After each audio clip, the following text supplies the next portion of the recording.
پی D M اے ملازمین کا محکمہ میں سیاسی مداخلت اور یونین بازی کے خلاف احتجاجی مظاہرہ کیا گیا۔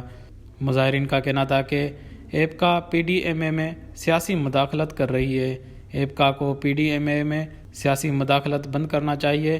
پی ڈی ایم اے ایک ایمرجنسی ادارہ ہے، اس میں کوئی تنظیم یا گروپ بندی کی اجازت نہیں ہے۔ پی ڈی ایم اے ملازمین بخوبی اپنا کام سر انجام دے رہے ہیں۔ پی ڈی ایم اے ملازمین کا حالیہ احتجاج سے کوئی تعلق نہیں ہے۔ D G P D M A Naseer Nasir, directors Faisal Tariq, Ataullah Mengal اور فیصل پانیزئی مظاہرین کے پاس پہنچ گئے۔ Director general P D M A کا کہنا تھا کہ پی ڈی ایم اے ایک ایمرجنسی ادارہ ہے۔ ایمرجنسی سروس فراہم کرنے والے اداروں میں یونین بازی کی اجازت نہیں ہوتی۔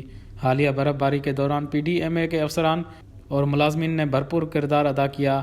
انہوں نے کہا کہ جو بھی محکمے کے معاملات میں مداخلت کرے گا تو قانون کے مطابق کارروائی ہوگی۔ ملک کے دیگر حصوں میں قائم پی ڈی ایم اے کے دفاتر میں کبھی احتجاج ہوتا نہیں دیکھا۔ ہم یونین سے یہی گزارش کرتے ہیں کہ محکمے میں مداخلت بند کریں۔ وش نیوز، کوئٹہ۔